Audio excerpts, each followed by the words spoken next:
Case number first में tax से related balance sheet के अंदर प्रोविजन फॉर टैक्स गिवन है 80 60, नीचे एडजस्टमेंट में कुछ नहीं लिखा।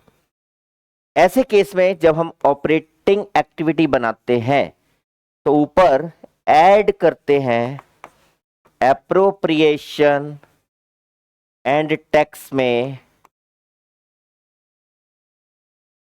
प्रोविजन फॉर टैक्स, और उसी ऑपरेटिंग एक्टिविटी के लास्ट में लेस करते हैं टैक्स पेड।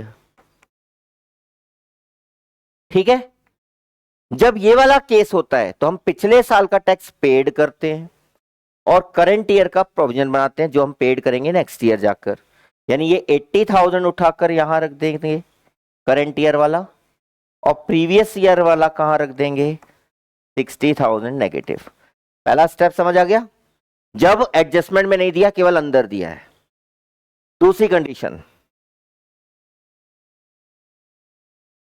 ऑपरेटिंग एक्टिविटी में ऐड किया जाता है एप्रोप्रिएशन एंड टैक्स, इस हेड में प्रोविजन फॉर टैक्स।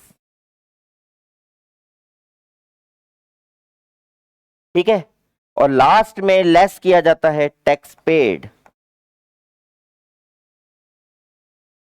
बोलो सही है क्या? तो अब जब प्रोविजन फॉर टैक्स और टैक्स पेड की बारी आती है, अंदर ओपनिंग क्लोजिंग नहीं दिया, केवल एडजस्टमेंट में दिया, या तो टैक्स पेड दिया हो या टैक्स प्रोवाइडेड, मतलब provision for tax made during the year. दोनों में से कुछ भी मिले, दोनों जगह यही रख देना 44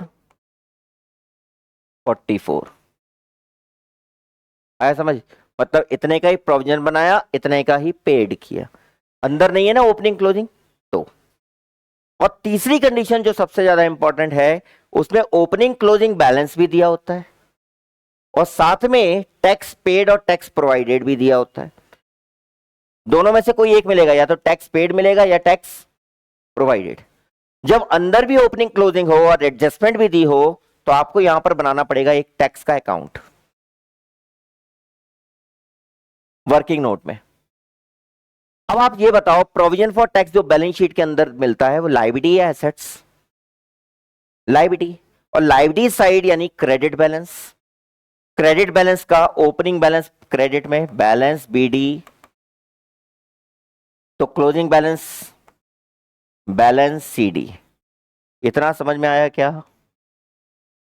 ओपनिंग बैलेंस कितना है 60,000, क्लोजिंग बैलेंस कितना है 80,000। ये क्लियर? अब एडजस्टमेंट पर डिपेंड करता है, टैक्स पेड दिया है या प्रोवाइडेड दिया है। अगर टैक्स पेड दिया है, मान लो आप सैलरी पे करते हो, क्या जनरल एंट्री पास करते हैं? Salary to cash. टैक्स पे करोगे तो क्या एंट्री पास करोगे? Tax to cash. तो टैक्स अकाउंट के डेबिट में टू कैश, इस पेड वाले को उठाकर हमें कहां रख देना है? यहां पर। ठीक है, इतना क्लियर?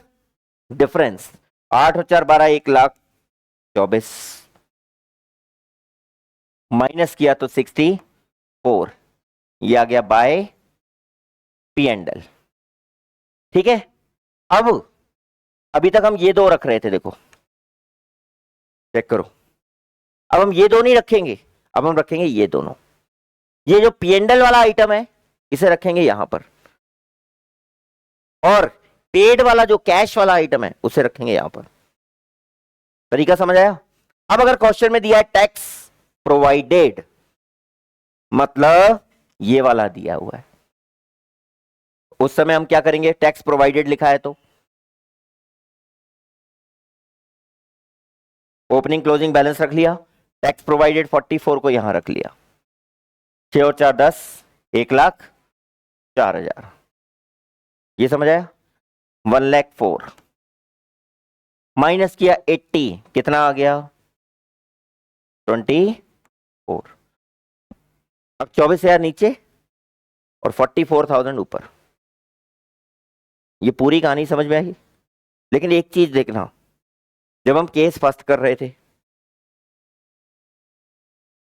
केस सेकंड कर रहे थे, केस थर्ड कर रहे थे, यहां पर नेट इफेक्ट कितना आ रहा था? करंट और प्रीवियस ईयर में डिफरेंस कितना है? 20, ठीक है। और यहां देखो नेट इफेक्ट कितना आ रहा है, 60 माइनस 80 प्लस, यानी 20,000 क्या आ रहा है? पॉजिटिव आ रहा है। अब इधर देखते हैं, यहां 44, यहां तो ऊपर ओपनिंग क्लोजिंग था ही नहीं, तो देखो 44 से 44 कटा, कितना आया? क्योंकि यहां 0 है, ठीक है। अब इधर आते हैं, अगर हमने ये वाला तरीका लगाया तो अब यहां कितना रखने वाले हैं बताओ जरा? कहां पर? 44,000 ऊपर और 24,000, 24 से 44 काटो, कितना बचा? 20,000 पॉजिटिव या नेगेटिव? पॉजिटिव, चेक कर लो, सही है। और इस अगर हम पेड वाला लेकर चलते तो यहां पर कितना रखते अपन?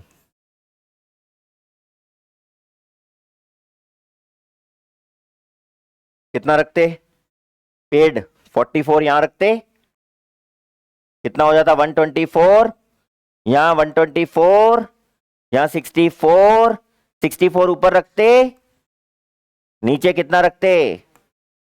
माइनस, देखो जरा टोटल लगाओ, आना 20 ही है, चाहे कोई भी कहानी लगा लो आप। यहां पर ट्रीटमेंट उतना ही होगा जितना बैलेंस शीट में चेंज किया है। अगर बैलेंस शीट में कोई चेंजेस नहीं तो यहां पर 0 हो जाएगा। और कैश फ्लो का यही कॉन्सेप्ट है हर चीज में, चाहे एडजस्टमेंट आए ना आए, ट्रीटमेंट 0 ही होना है अगर बैलेंस शीट में नहीं है तो। और बैलेंस शीट में अगर डिफरेंसेस आए तो बस उतना ही नेट इफेक्ट निकल के आना है, करंट ईयर और प्रीवियस ईयर का। पूरी कहानी समझ आई टैक्स की?